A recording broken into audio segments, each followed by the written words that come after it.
These time-lapse pictures of Lake Oroville in California were taken between August 2011 to 2015. The mind-numbing drop in water level in a lake that quenches the thirst of millions in USA is a cause of concern of policymakers and environmentalists.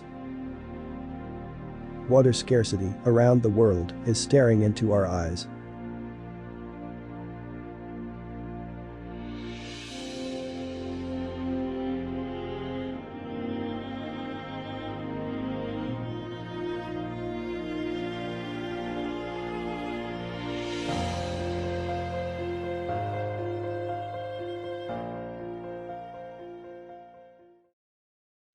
In April 2018, United States suffered one of the worst drought in its history.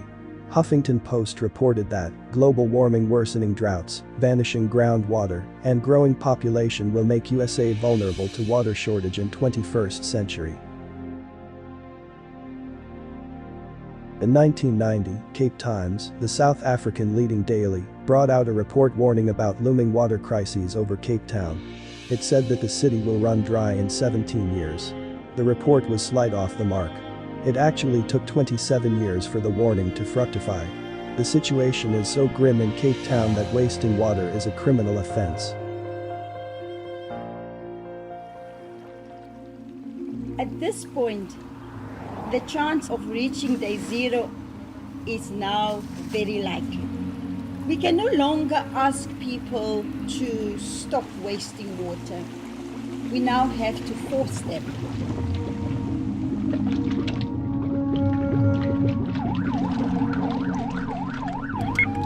Arresting officer? We need some backup here. Okay, copy.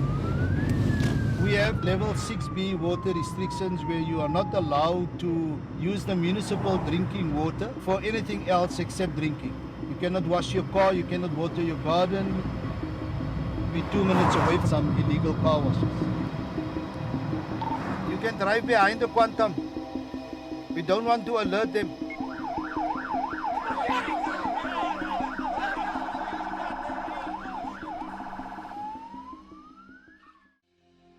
This article was published in Times of India. It highlights the water crisis in Indian city of Bangalore. According to the report, in a span of next 10 years, Bangalore would be able to provide only 50% of minimum water requirements to its residents. According to the report, other cities which will very soon be facing water crises include Sao Paulo, Beijing, Jakarta, Cairo, Moscow, Istanbul, Mexico City, London and Tokyo.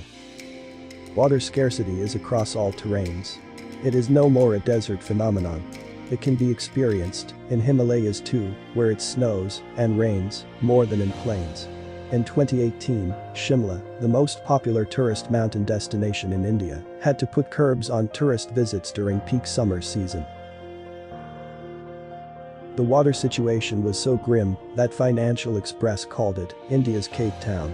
The problem in Shimla was not about lack of water, but actually the water was getting contaminated due to poor sewage infrastructure. Huffington Post reports, the infrastructure of Shimla was built by the British in 1875 for a population of 16,000 people, but at the moment there are about 2 lakhs residents in the biggest city of Himachal Pradesh, add to that about 3 lakh tourists who visit the city each year. According to World Bank, the global population is growing fast, and estimates show that with current practices, the world will face a 40% shortfall between forecast demand and available supply of water by 2030. The world requires a big wave of new water infra projects to make the world sustainable. The importance of clean and safe drinking water is emphasized by the fact that we all can die within 3 days without water. Drinking contaminated water can make all of us terminally sick. History teaches us that the ancient civilizations which could not manage their water resources efficiently simply fell. Considering how precious and scarce water is, World Economic Forum expects geopolitical disturbances between nations that share water resources. The term is water wars. According to their report, water wars are more likely to be fought around Ganges, Brahmaputra, that is India and China, Indus River, that is India and Pakistan, Tigris, Euphrates River, that is Iran, Iraq, Turkey, and Syria, and also Colorado River, that is USA and Mexico. To be able to solve the problem, we need to understand it. Our planet is not creating any new water. However, we are pulling out more and more from it.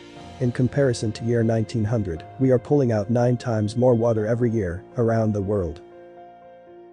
Suppose this bucket represents entire water available on this planet. 97% of this is contained in our oceans and seas and is not fit for drinking. Out of the remaining 3%, 2% is locked in glaciers at the poles. What is left is 1% on which we all depend for our living.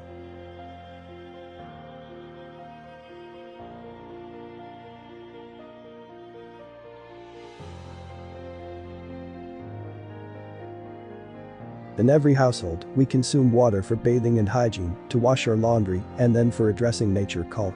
All households in the world combined do not consume more than 8% of the fresh water available on Earth.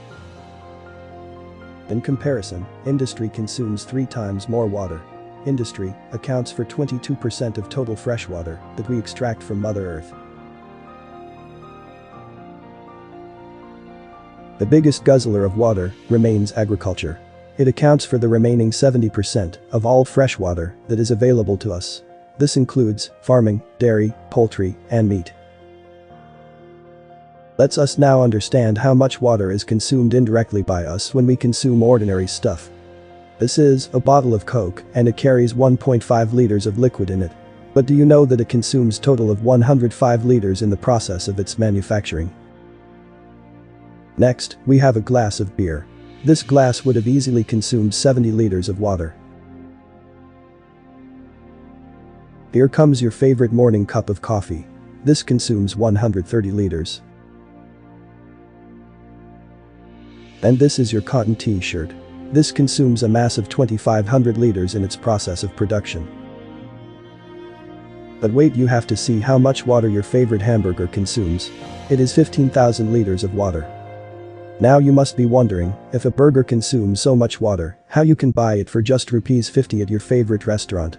That's because water is free for farmers and hugely subsidized for everyone else.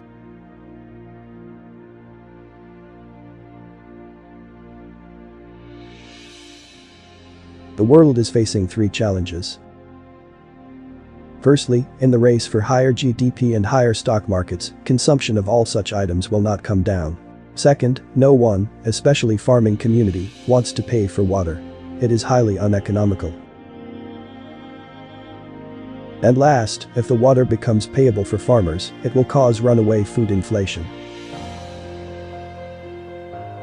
Clean and safe water supply is a top priority for the governments around the world.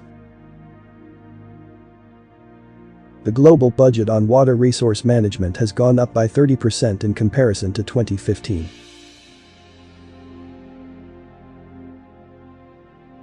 The countries that are augmenting their capital allocation towards water resource management include USA, Germany, UK, China, Australia, India, among others. According to website www.water.org, it will take $200 billion for next 7 years to solve the global water crisis. Another report from World Resource Institute suggests that it will take 1% to 6% of GDP for different nations to fix their water issues. For developed nations like USA, it may call for 1% of GDP allocation only. Whereas for countries like South Africa, it could mean 4% of GDP and 6% for countries like Sudan. There is a growing trend among capitalists of the world. The stock market is considering opportunities in this domain. CNBC interviewed UBS highlighting the growing interest among investors to invest in water resources and technologies. One more, can we just talk about water briefly, because you also think this is one of the big investable ideas for the next 10 years. Yes, we identified actually a couple of areas where we're going to see secular growth cycle continue, and water scarcity is one of them. We're already seeing a huge discrepancy between demand and supply of water, and the fact that populations are going to get bigger in emerging markets, I think it's going to widen that gap a lot. So we think those companies that are going to alleviate water scarcity are going to be good investments over the next 10 years. One more for me, if I may. Some famous investors include Michael Burry, 2008 Big Short fame, Mike Roman, chairman and CEO 3M, and Elon Musk. There are water ETFs and hedge funds pouring billions in this domain. As a result, companies involved in water technologies are getting robust order books, year after year. Water ETFs as a theme doesn't garner the kind of limelight as technology ETFs.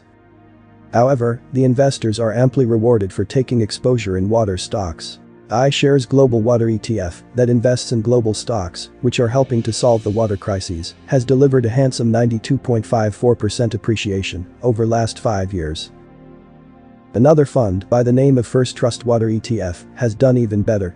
This fund has delivered 136% appreciation over last 5 years. BNP Paribas has a fund called Aqua Fund. This fund has also delivered a handsome appreciation. Over last 5 years, it has clocked nearly 86%.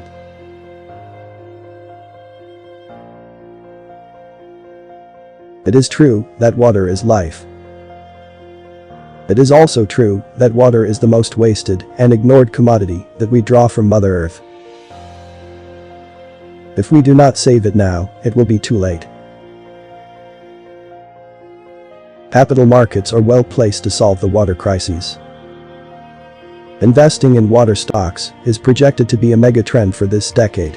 When you invest in water, you make profits while making this planet a happy place.